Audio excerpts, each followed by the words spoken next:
In 5, 4, 3, 2, 1, go. We are not Catfish and Cornbread. This is Catfish and Cornbread.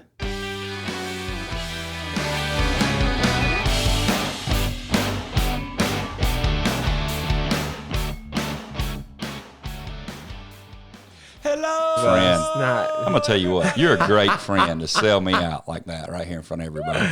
Oh, Speaking of getting sold out, though, something you mentioned a while ago we need to talk about is these darn kids that are getting shafted recruiting right Oh now. my gosh, it is ridiculous. So I just saw an article where the NCAA ruled that I think it was winter sports. Yeah, athletes playing fall sports. So the NCAA Division I Council on Wednesday approved a proposal. This is in Sports Illustrated, by the way. Approved a proposal to grant all fall athletes an extra year of eligibility, no matter if they play a 2020-2021 season or not. Yeah. Final approval is expected to come Friday during a meeting amongst Division I board directors.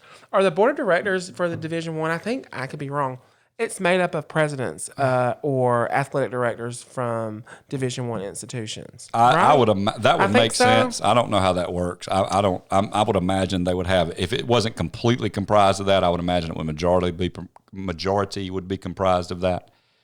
I don't know if I'd say that correctly, that is insane. Well, the problem is, and here's the problem. This is what you don't. This is the all that does is shaft a bunch of incoming freshmen. That's all they did. All right, and I don't understand. Well, let me rephrase. If they're going to allow the number of scholarships to go up, are they? That's what I'm saying. I don't know, but I don't think so. Hopefully, they will get some backlash from this. Hopefully, we'll lead the charge in this. But if they're going to let the scholarships go up, say like you got 50-something scholarships, and they're going to increase it, because all they're doing is giving a kid another year. So all they're doing is taking the incoming talent that's supposed to go. They're putting them on a waiting list Yes. to figure out if the new kids are going to stay and then how they can sign. So they've watered down that class. So if you're asking me, the only solution would be give them a quarter more scholarships, give the universities the opportunity to give out a quarter more scholarships and dwindle that down by 50% till it got to zero after 3 years from now. In other words, they could still bring in a freshman class. They could up their roster, right? So let's say, I don't know how many you can hold. Let's say it's 80. All right, so we're going to bring in a quarter of that. We're going to let them, if it's 80 fulls they get, I can't remember how many it is. Is it 80? Is this football? Yeah, I think so. Okay. So I don't know, like basketball, I think it's like 10. yeah, so if it's 10, then they ought to say, okay, well, they get 2.5 more, all right, and they can bring in, now they can up their roster to 12 and a half or whatever, or up their roster that many more spots. Okay. And that way you don't create the backlog where the college can still get the athletes and you don't allow these kids that don't have the opportunity. But right now, the more than ever is more important for a kid's grades and all that type of stuff to be in line. Because all that's happened is that recruiting class just got, the supply of scholarships just probably got cut in half or greater. More. Yeah. All right. And so that means the demand for them kids just decreased by half. And that's so unfair. But you don't just experience it this 1 year. Oh no, because it's going to be watered down because all these kids can potentially go to prep schools in the next year. So the next recruiting class is going to experience it. All right. And it's going to take 3 years to encompass it anyway. That's the reason why I say, hey man, here's a solution. You give them, you allow 25% more scholarships. All right, what's that really going to, Clemson can incur 16 more scholarships for their football team. You know what I mean? Yeah. The places, it'll kind of hurt the places who are not willing to step up and pony up the money for the kids. Right. Which some of your smaller schools can't afford it, and I get that. I'm not knocking them, but I'm just saying right now, and even in those schools, they're not affected as much though because those kids are playing more for the love of the game and to get educated. So some of them will get educated and move on, and that's just what's going to happen. Well, and I wish I'm thinking about this, and I'm thinking to myself, these seniors now, they didn't really miss anything because of COVID. I think this is where all this stemmed from. You talking about like the basketball players and stuff? Yeah, absolutely. They still had a season. Now, football still had the playoffs, college football playoffs. Basketball, we're still obviously operating in the NCAA. Now, it just said fall sports, or did it say? Well, this one just said fall sports. And fall They'll sports, extend it though. Yeah, it's what's the difference between fall and anything winter else? and spring. Absolutely, they'll extend it. So that's why I guess I kind of feel like seniors, no, graduate. Yeah. Well, I just And hate let's it. keep this just normal so that we don't have to have this effect 2 and 3 years down the road. If you want to give the kid a choice, I support choices. I just don't want to give them the choice at the expense of somebody else's opportunity. You know what I mean? And Well, I that's don't, what's happening. Yeah, and that's exactly what's going to happen unless they figure out a way to allow these other kids to come in. And do you know what else is happening? You're seeing these major D1 schools, these athletes are now transferring also. Oh, it's a free agency league anyway. And it is, but now more than ever. Yeah. Like I was looking at the ESPN ticker over the weekend, and I'm reading all of these athletes who are leaving Duke, going here, or X, Y, and Z, and I'm just like, what? What is going on? And this is what's going on. Like this year, really, from an athletic eligibility standpoint, You know what would stop all that transfer? nothing. You know what would stop all that transfer nonsense? Tell me. If you paid them. Oh my gosh, no. I mean, you're probably right. Yeah, yes. I know. I'm not probably right. You could contractually obligate them to do that. It would stop it, but it's just.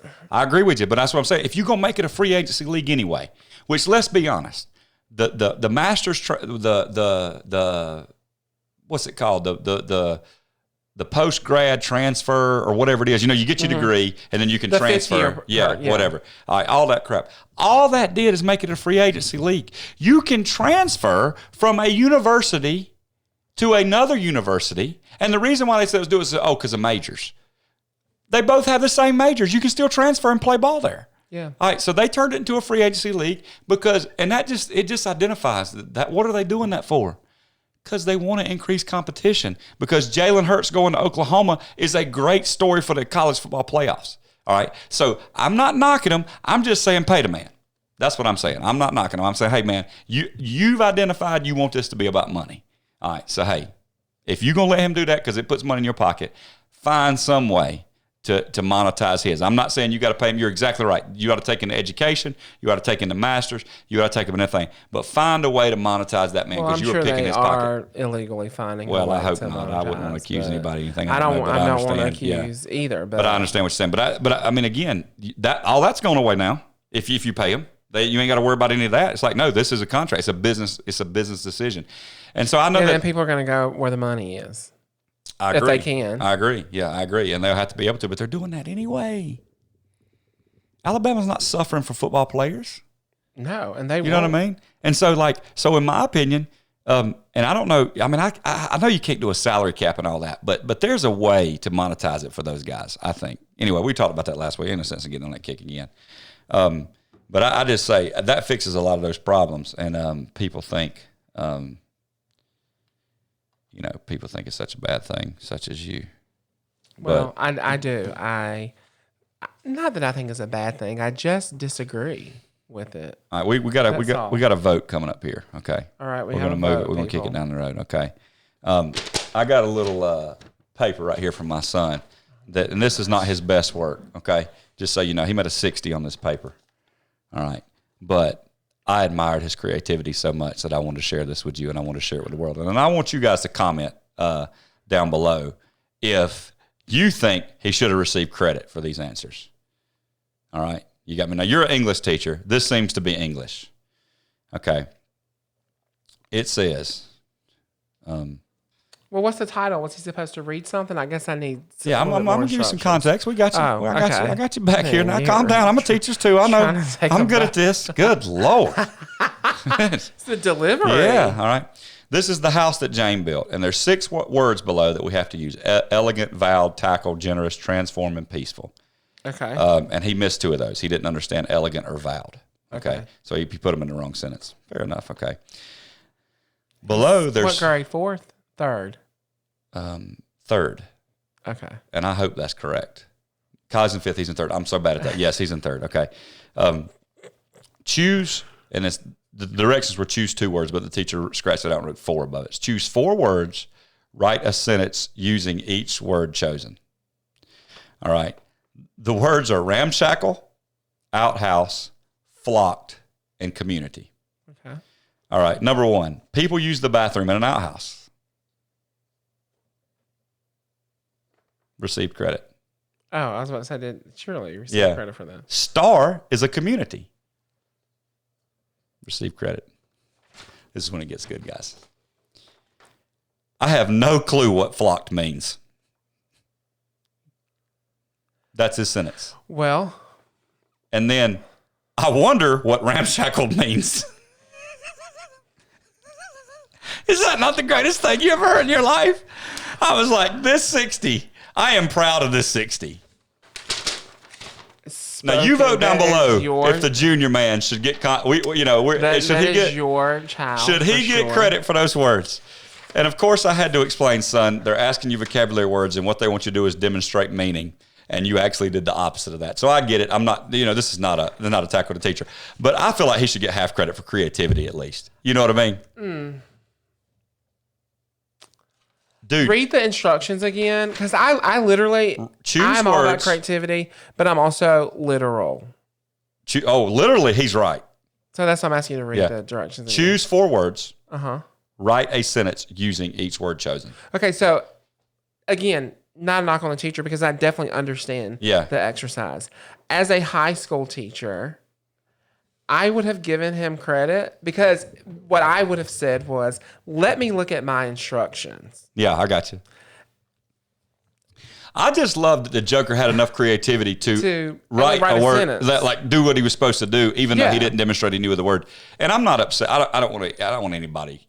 This is we're joking here. I love this, but I thought that I was like, I have no clue what flock means, and I wonder what ramshackled means. Or what I would do is help him define both words and then say, Clay, go back and rewrite your sentences. No, but I love this, man. This right here, that makes my soul smile. No, but when he makes a 100, you need to praise on here too, not just because he got a 60. I'm just saying. I know I'm not. No, I'm not praising a 60. The 60 is garbage. I know you're right, but what I'm saying is, don't misunderstand what I'm saying. I don't celebrate 60s. I know you don't. I am very proud of that 60 because of his creativity. Because most kids wouldn't have known it, and they wouldn't have wrote the answer. True. And there's obviously on this worksheet, it says choose 2, and it's marked out and put 4. So there's obviously an idea that maybe these words are upper level for him.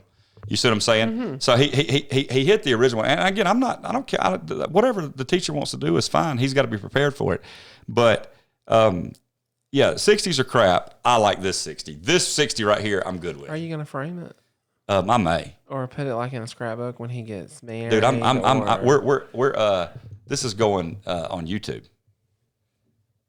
We're talking about it. We're immortalizing the 60, which he's probably going to be, upset. He wouldn't celebrate a 60 either. It's not. No one really is going to celebrate a 60. He's actually usually a AB kid. So, but anyway, he's like, hey man, I just love that he gave it a shot. He took his shot. You know what I mean? Yeah, so the effort is there. Yeah, that was awesome. Just define these words better next time. Yeah, we'll work on it. That was good. Yeah. Thanks for tuning in to this episode of Catfish and Cornbread. Yeah, man, and don't be afraid to check out some of our other videos. We're available on YouTube or on Anchor at Catfish and Cornbread. And you can always email us at catfishandcornbread34 at gmail.com.